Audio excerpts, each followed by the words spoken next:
Good evening and welcome to October's Rotary Membership Action Plan webinar, Attraction Action, Building Your Club with Innovative and Traditional Solutions.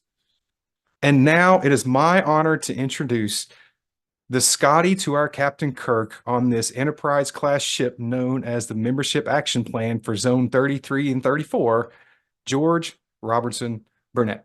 Thank you, Andy. It's a pleasure to be with you all tonight. And thank you for your continuing support of Zones 33 and 34's innovative MAP program and these webinars. Now, for those who are expecting the sartorial elegance of our director, Patrick Eakes, I'm sorry, he's not available tonight, and the bottom of the barrel was scraped, and here I am. Tonight, we will explore with two successful leaders how they used both innovation and traditional strategies to bring considerable success to their clubs. I highly recommend that you have a pen and paper ready for tonight's webinar, as it is full of great takeaways and usable ideas that have been proven to have worked. The format tonight is panel interview style, hosted by immediate past District Governor and Zone 34 Assistant Rotary Coordinator Don Harris from the Central Florida District. Don is also no stranger to membership success. He and his membership team in District 6980 have just completed a very successful year of growth and strengthening in that district. Please remember to submit your questions via the Q&A feature, and we will incorporate those towards the end of our time as per usual. Without further ado, over to you, Don. The stage is yours. Please introduce her to our panel guests so that they can share their success stories. Thank you, George. It is my great pleasure to introduce our panelists tonight, Carrie Gray and Walter Page. Carrie is a 12-year Rotarian. She's the immediate past president of the Rotary Club of Wilmington, and she's presently serving as an area governor and innovative club advocate in her District 7630. Our other panelist, Walter Page, an 18-year Rotarian, is also serving his district this year, 6890, as area governor. He's also serving on his district membership committee, and he chairs his club's membership committee. As you mentioned, George, both Carrie and Walter have had tremendous results in growing their clubs last year, and they volunteered to share their stories with us today. Carrie, Walter, welcome this evening. Let's start with Carrie. Carrie, as president, share with us your results last year and what methods did you use to help attract new members? Well, good evening, Don, and good evening, everyone. Thanks for having us. I've enjoyed getting to know all of you over this preparation period for tonight's session. So I was the past president of the Rotary Club of Wilmington, Delaware. We are a 110-year-old traditional club that, like many traditional clubs, had experienced significant decline in our membership in the last probably 5 to 10 years, even starting pre-pandemic. Our average attrition rate was about 29% over those years, and I'm pleased to say that in Rotary year 24, we reduced our attrition by 60%. We added 41 new members with a net gain of about 32 members, going from 124 members at the start of the year to 156 at the end of the year. We can attribute that success to three things, which we'll talk in more detail about as we go through tonight. But those were strategic planning, which began 2 years prior to my term as president, and then developing some new membership models, including an impact companion club. And lastly, developing focused marketing efforts that made it easy for our members to talk about Rotary membership to any prospective members. Wow. Carrie, tremendous results. I look forward to drilling down with you in a few minutes on more of the how you accomplished that. Walter, you too combined some traditional innovative methodology to engage your club. Would you share with us your results last year and how you began implementing your vision to enhance your club culture? Sure, Don. Thank you, and welcome to everybody. And from Florida, we actually have no hurricanes planned this week, so we're in good shape. Our club began the year last year with 70 members. It was a 99-year club. We celebrate our 100th year this June coming up, and we added 26 new members last year. We started the year with a survey, knowing that we had to figure out what our members wanted and needed, and knowing our audience, we needed to figure out what we needed to improve, what we needed to start doing, stop doing. And we really stressed to the club that if we're not growing, we're dying. We were averaging just enough members each year to net zero growth. And so the club bought into the change needed. We know the definition of insanity is typically doing the same thing over and over and expecting different results. But for us, we realized that insanity was doing the same thing over and over and expecting the same results, because we realized that we can't assume what we've always done will drive us forward. In fact, it may be an anchor holding us back. So with that, we needed some changes that when we did those small changes consistently, it drove results. We had to be willing to be uncomfortable. The club members understood that, and they knew that comfort is the enemy of progress. So everybody was on board, and our membership strategy to make our club irresistible had to do with three things: energy, passion, and fun. And we accomplished that based on three areas. First was we wanted our club members to feel loved, valued, and cared for, which helped drive attraction. We wanted the club experience to be so good that our members' spouses, children, guests, and programs would want to join. They may not know how to spell Rotary, but they knew something was going on that they wanted to be a part of. And as a result of that, 3 spouses and a member's child, 19-year-old, youngest member in 99-year history, joined our club. And the third was former members, reaching out to those that over the last 10, 20 years had for some reason left our club. We reached back out and said, hey, we miss you. Here's what's going on. Here's the excitement. Here's the impact we're having in our community, and invited them back. And 3 returned and rejoined. And one of them sponsored another person. So as a result, there's 7 members right there just from those 3 areas. So that was just the beginning. Walter, congratulations on you two having a very successful year. We'll drill down with you too a little further. But switching back to Carrie, let's go a little more in depth. Carrie, can you tell us a little more what your club did and how these strategies became part of your plan? Sure. First, though, I want to say happy Rotarversary to Walter's club, because 100 years, that's super exciting. As a club that has reached that milestone, it's no small feat. So kudos to Walter and his club for 100 years. That's exciting. Absolutely. Okay, so what we did around strategic planning was we started with roundtable discussions with our members, and we asked them, why did you join Rotary? What keeps you, in Rotary? What do you love about being a Rotarian? But we also asked them, what do you think keeps your friends and colleagues from joining Rotary?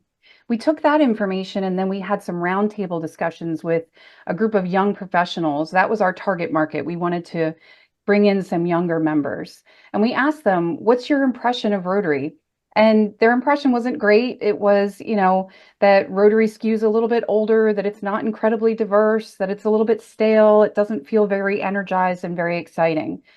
And then we asked them what keeps them from coming. And they said the long meeting time, our meetings were from noon to 1:30, and the cost of Rotary, that those 2 things were really kind of barriers to them becoming a member.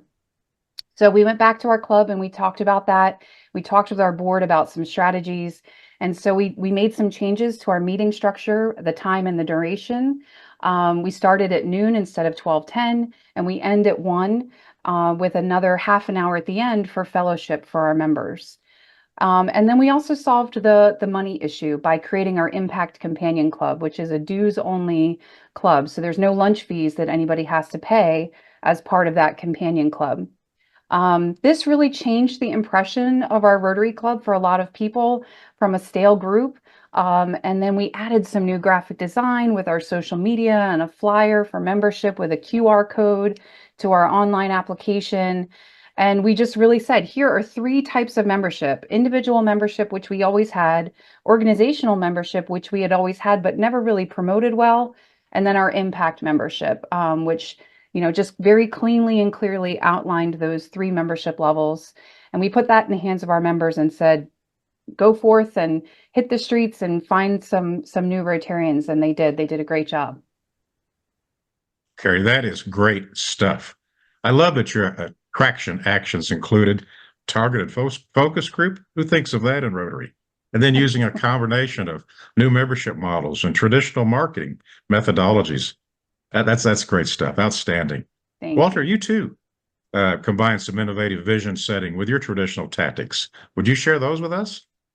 Sure, Don. And I will say, Carrie, I like the idea that you had of the different options for members, especially even with the different times, the different cost options. I think that's great.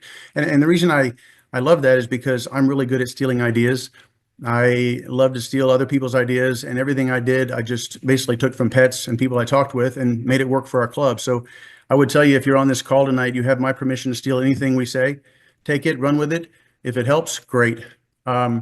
One of the first things we did, Don, is we did dream building. And what that means is I would meet with current members and just basically go back to the why. Why did you join Rotary? What was the reason you got involved? What is your passion? How can Rotary help you? What would you like to get accomplished? And then I did the same thing with any prospects. And I would just tell them basically, if I had a magic wand and I can wave that wand and fix any problem in our community or in the world that you'd want to fix, what would that be? And it was really cool to see their eyes light up and talk about different things, everything from, mental health to certain problems in the community locally. And the cool thing is that no matter what they said, I could tell them with confidence, Rotary does that. And so they knew right away that they could have an impact. The second thing we did was we had monthly socials, and every month we would rotate either a whiskey wine tasting or we'd have a party with a purpose, which was a social at either a coffee shop or some type of venue. The venue would kick in money. We would have a cause or a charity that we would already have promoted for that event. And over the course of 4 or 5 months of having those parties with a purpose, we raised over $3,000 and a truckload of supplies for Habitat for Humanity, Meals on Wheels, and other local charities. But in the meantime, they saw that we were a lot of fun. We could bring friends, prospects, and the venue saw us as a group of people that really cared and were making a difference. The next thing we did is I started thinking about our meetings. We meet every week, as most clubs, and I thought we have 48 to 50 weeks where I can recognize a different Rotarian every week as my Rotarian of the week. And so now with the new members coming in, they got a chance to see some of the ones that were more seasoned veterans, those that have been around a while. And the older members, more tenured, could see some of the new people. We talked about everything from their most embarrassing moment to celebrity crush, made it fun, but it really resonated with them. Some of them hadn't been to a meeting in months, and they came, they brought their spouse. They really had a lot of fun with it, and they enjoyed getting that recognition. So that really went over well. We obviously had our communications out there between newsletters, emails, and at the beginning of each meeting, we had a slide up front. And on that slide, it would have all of the activities, the program, upcoming socials, our projects, fundraisers.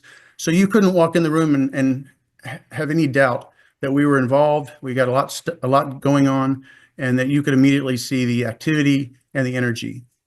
And that was really where it started with, Don. Walter, what's some great best practices for hopefully our attendees to steal, quote unquote, from you or take advantage of? And I love the innovation of the dream building and the magic wand. Outstanding. Carrie, you also deployed some tactics to meet potential members where they meet. Can you share with us those efforts? Sure. So, and there's definitely some of those ideas of Walter's that I'm going to be stealing as well. So we knew that our impact members needed other options to gather than our Thursday lunch. So we added a second Tuesday coffee, and we added some happy hours into the mix as well. And that really helped folks with some options, right, in terms of when they could come to meet other members and to get connected to Rotary. We also actively prospected for new members from various lists in the community. So for example, our Chamber of Commerce, we also have a publication that comes out called the Book of Lists, which lists all the major employers in the state. And as the largest club in the city, and the largest club in the city of Wilmington, and the original City of Wilmington Rotary Club, we really feel like employer representation is really important. So we wanted to look at which employers were not members of our Rotary and figure out how we could approach them about membership. We also really wanted to make sure that our club members were out there talking about Rotary. And so when new members joined, we asked them to share a little bit with the club about why they joined Rotary. So that gave our members some ideas about how they could go out and pitch Rotary membership to other people. And then we also continued a free lunch program that we piloted in the year prior to my term as president. And we've continued that now ongoing into this current year as well. We're basically, we said to our members, if you have a potential member who you think would be a good Rotarian and the lunch fee is keeping you from inviting them, don't let that be a barrier. Bring them to Rotary, let them experience Rotary, and we'll evaluate quarterly if that's working, if we're getting members from that process, and also if we can still afford to do it as a club. And so far it's worked really well, and we're garnering new members as a result. And then the other thing we're doing is using our social media really well. We have standard graphics for introductions of new members, featuring our speaker of the week. We're obviously promoting all of our service that we're doing. So that's really helped us kind of button up our look and feel a little bit more professional as a club. And I think that's really helped. Thank you, Carrie. There's some great traditional best practices that you're not picking a few. You're doing a lot of them. Doing a lot of them. That's outstanding. Well, Walter, you also did some things to help your present Rotarians and your new Rotarians better understand the value of Rotary. Would you share those initiatives with us? Yeah, sure, Don. So one of the things we started asking people, and I asked all my board members this, and they would rotate each month in sharing the answer is, why do you love Rotary? What is it about our club and Rotary that you love? And it was really cool to hear them restate and redefine what it was that they loved. And it really had a difference and an impact, made a difference on the other members. But the other thing we did in the board is we had enough board members so that every month a different board member would be on this particular call, the math call every month. And they would report back to the board what they learned and how our club can benefit from the information. So they realized very quickly that membership growth was not my job as the president. It wasn't the membership chair's job. It was all of our job. And so they bought in, they all got to work, and they got excited. Because of that, we wanted to make sure that anybody that comes in our club was going to feel welcome, and our club would be attractive to them. They would see a group of people they wanted to be a part of. We knew that our club is not cheap. It costs money, it costs time, but we stress that cost only matters in the absence of value. And so we wanted to make sure our club provided value, that the people felt like the time and the money they spent was worth it because they were part of a growing, exciting group of people that were like-minded and they were making an impact. And that's really what built that momentum that has carried into this year. Wow, Walter, thank you. I think everyone can understand how you and Carrie both are changing the culture in your clubs to cultures of attraction, to building a great club experience. You know, there's something wonderful about reminding our Rotarians about the value of Rotary so that not only they appreciate it, but they can articulate the value to prospective Rotarians. So that really helps gain membership. Well, let's swing back to Carrie. Do you have any other thoughts or final thoughts you'd like to share, Carrie? Yeah, and I'd just love to say that I love Walter's idea of asking people why they love Rotary, because I love Rotary and I love telling people why I love Rotary. And sometimes just asking people that question can bring up a lot of great reasons why somebody else should be a Rotarian. So kudos to you for thinking of that, Walter. So I think just a couple of final things that have led to the success of our club in the last few years and changing kind of course for us as a club. First was continuity of leadership. We have the triumvirate of presidents, as we call it, our tri-presidents meeting every month. And so when I was president, it was the president-elect who was going to follow me and the past president who we all sat together. And then in December, when the president nominee was identified, the past president rolled off and the president nominee rolled in. And so there was almost, 3 years basically of continuity of leadership and conversation with that group that really helped, I think. It helped me during, the time that I was president, but it also helps as we continue on, right? And so that succession planning is really important, not only at that level, but also at the committee level. And I think our current president, Lynn Jones, is doing a great job of really making sure that he has not only a chair for every committee, but a co-chair who will then become the chair when Mike Stamen, who's our president-elect, becomes president. So we're really trying to be very thoughtful about that succession so that we have continuity of these efforts. And And then lastly, our Impact Club. That process of starting a companion club was a little bit like building a plane as we were flying it, to be honest. I mean, we didn't have it all figured out when we said we were going to do it. And I really would encourage any club that's thinking about a companion or a satellite club not to let perfection stop you from starting, right? Just start, because I think, that's the most important part, is making sure that you get it off the ground. And just encourage your members to be patient with you.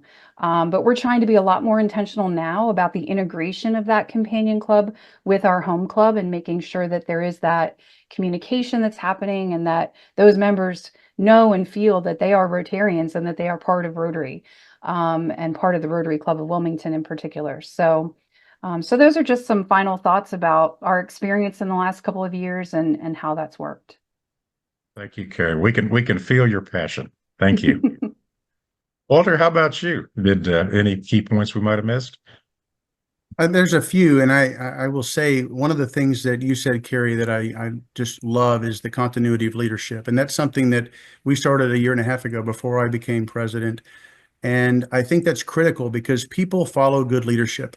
And when they're taking, in fact, our current president has just taken everything we started for the last 18 months and he's just running with it. It's just getting better. In fact, we've already inducted 12 members this year. So we're on pace to exceed last year, which is what I wanted to see. I don't want to see 1 year's results. I want to see momentum and sustained growth. And that's what happens when you get a lot of people excited and they've bought into the plan and the process. I would also say that one of our members, who's been, I think, a member of the club 25 plus years, he sponsored 4 members last year, and we had 14 different members that sponsored new members. So it wasn't just 1 or 2 people. It was widespread, and it was everybody pitching in, and that's where great things happen. I love it. I love it. It's I hope you all were taking notes because we covered a lot of ground this evening. But if I may, I'll just try to summarize. It's very difficult to summarize a few tidbits, but what some great quotes we have. What a great few takeaways. But not surprisingly, being part of this membership action plan webinar, your planning is so important. As you heard Walter say, he started 6 months before his term. Carrie's going back 2 years. And the important thing as you're planning is engage your club members, not only your club members, but you hear Carrie getting innovative and creating a focus group to engage prospective members. But if you really want to see Rotarians get engaged, make sure they can see that you're using their input. You've got to actually make the changes that have been suggested and take it to them. And creating the vision is so important. You heard both Walter and Carrie talk about how as they had a plan, they had a goal, and they got everybody in agreement with that goal. Love the dream building, the round tables. What great ways to sit down and interview and get feedback from your current rotations to help build that culture of attraction. And as we just wrapped up a little bit talking about why are we Rotarians? Remind Rotarians about what they love, and that will help us remember what we can take out to our community. Through it all, as Walter said, the definition of insanity, don't be afraid of change. Be innovative. Implement these traditional best practices, new club models, alternative membership styles. It all makes for a great club experience. And we've got to remember, as Jennifer really stressed in her year, we've got to tell our story. And, Carrie put some great marketing tools in the hands of her members to help them, better be able to tell the story. So use our social media, use all of our tools. So Walter, Carrie, thank you so very much. What great things you're doing. And it's great to hear your clubs are growing well this year, and now you're helping at the district level. I think, Mary, we've had a few questions. I see lots of hands flying by on the screen. Can you help us with any questions from our attendees today? Absolutely. Thank you, Don, Carrie, and Walter. So you have all heard from 2 successful leaders that attraction action requires a mix of innovative solutions and tested traditional strategies to create more irresistible clubs. So let's look at some of these questions that you've submitted. So first one, have you ever rejected a prospective member and why? So Carrie, I'll let you take that one first, and we'll hear from you on that too, Walter. Have you ever rejected a prospective member?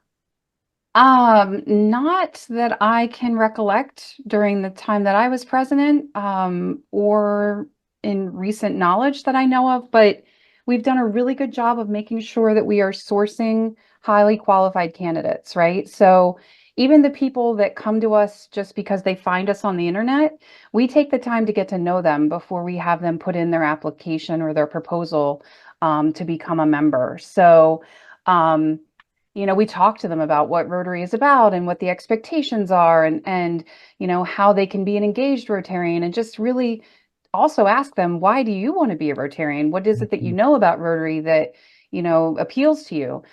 So we do a really good job of making sure that we are making sure that Rotary is the right match for any potential members.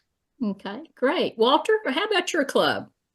Well, I would say in 99 years, there's probably at least one that I'm not aware of that we've probably rejected, but not recently. And I think it's for the same reasons Carrie pointed out.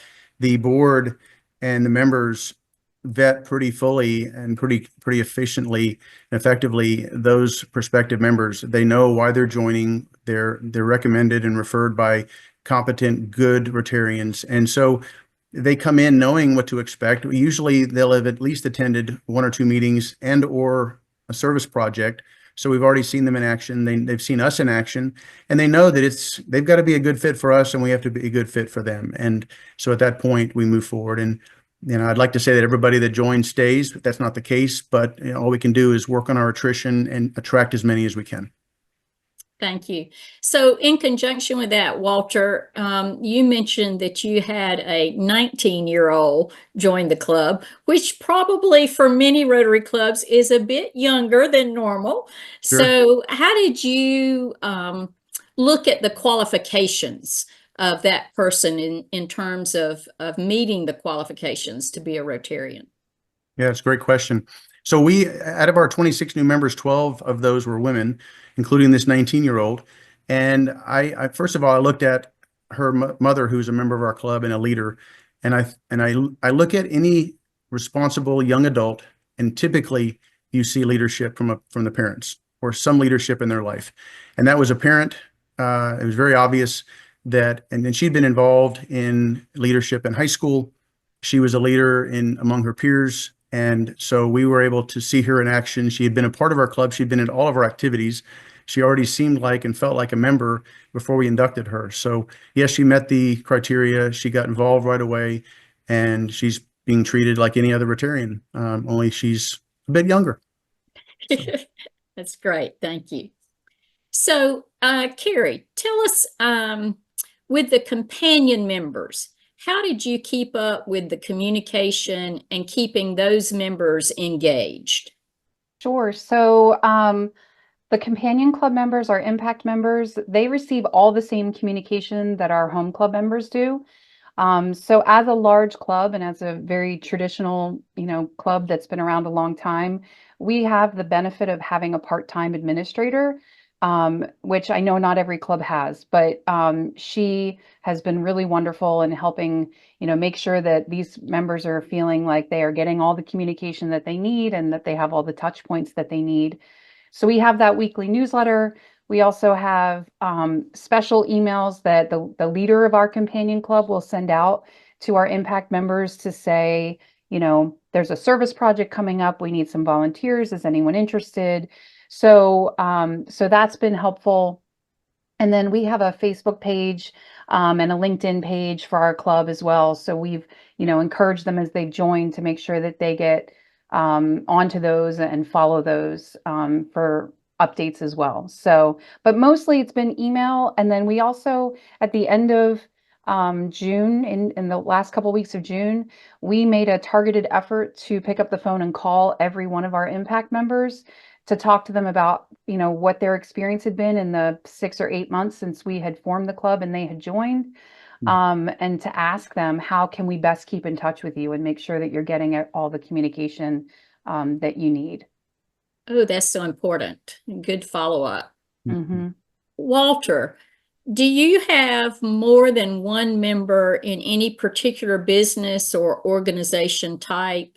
for instance, do you have multiple people in manufacturing or education, or how does your classification work? You know what? It's a great question, Mary. And we actually have looked at the classifications and we've identified a few that some segments in our community that are not represented. Although 5 of the 6 city commissioners and the city manager are part of our club. So there's the word's out. I mean, we're not the best kept secret anymore, but I will say it was pretty apparent to me a few weeks ago when we had a networking event that we had like 7 or 8 realtors from our club show up. So the answer is yes. We have multiple realtors, we have multiple bankers, we have multiple advisors, but we know that everything's based on relationships. And so we know that people join for one of 3 reasons, either fellowship, networking, or a greater purpose and service, or a combination of those 3. So we don't see that as a hindrance. We say the more the merrier, and people are going to do business with people they know, like, and trust anyway. So we just want them to come on board, link arms with us, and let's get some work done. Great. So, Carrie, how do y'all approach the local companies or corporations about membership?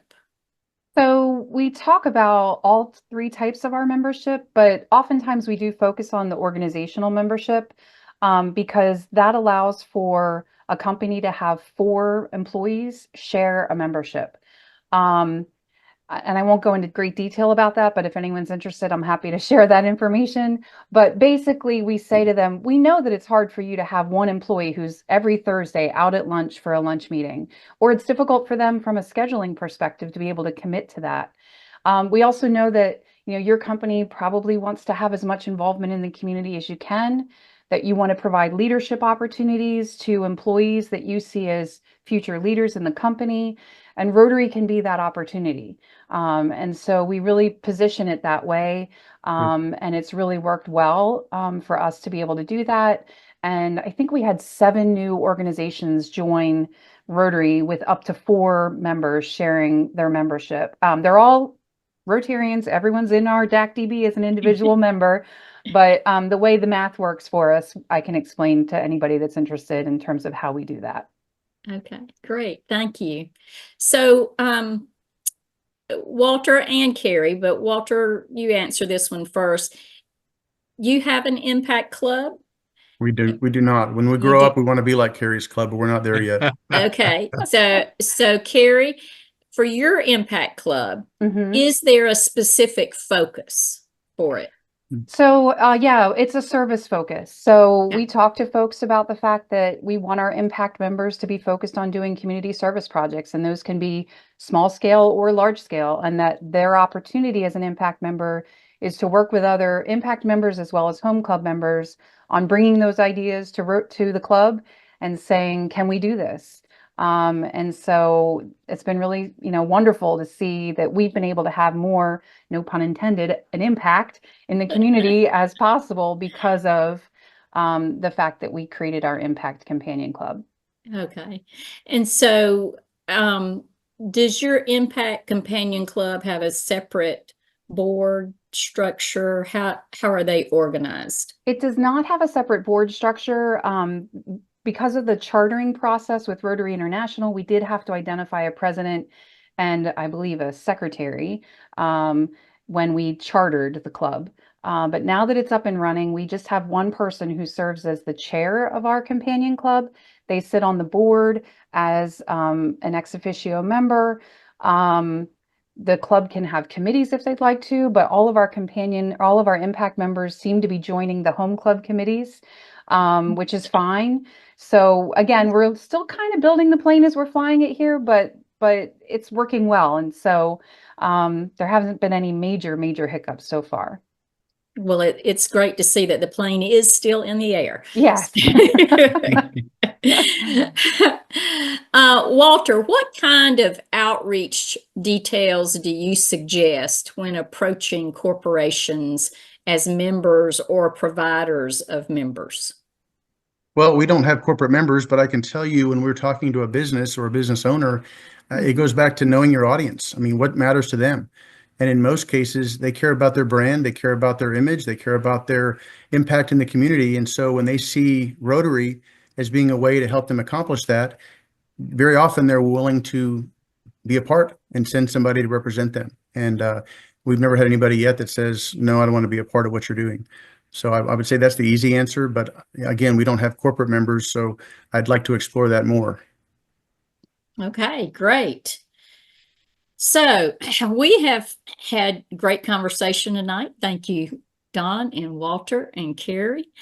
We're going to leave you with an opportunity to give us some feedback.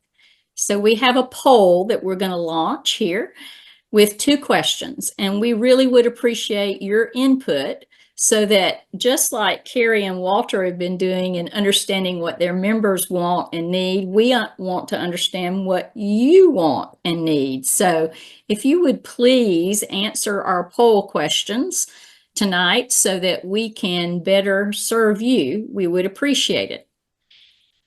Andy, can you wrap us up with some key information on the upcoming events while our poll is launched? Yes, Mary, absolutely. Thank you for that, Mary. And thank you, Carrie, Walter, and Don, for sharing your actions that your clubs took to grow membership. If you've missed any part of this webinar, you can watch by going to rizones33-34.org/membership-action-plan. You can find all of previous episodes there. And before departing this evening, as Mary mentioned, we're launching a 2-question poll. You should see that on your screen now that we would like you to answer before you leave. Thank you for taking a couple of minutes to answer. There's 2 questions there. The first, what has been useful to take from tonight's ideas shared? And second, what topic would be valuable to you for us to address in the future? The next MAP webinar will focus on engagement and new member orientation. And that will be on Monday, November the 11th at 5:30 p.m. Eastern Time. You can register using the link in the chat. You can also register on DACDB. So take a few minutes to fill out the poll question, and we will see you on Monday, November the 11th at 5:30 p.m. Eastern.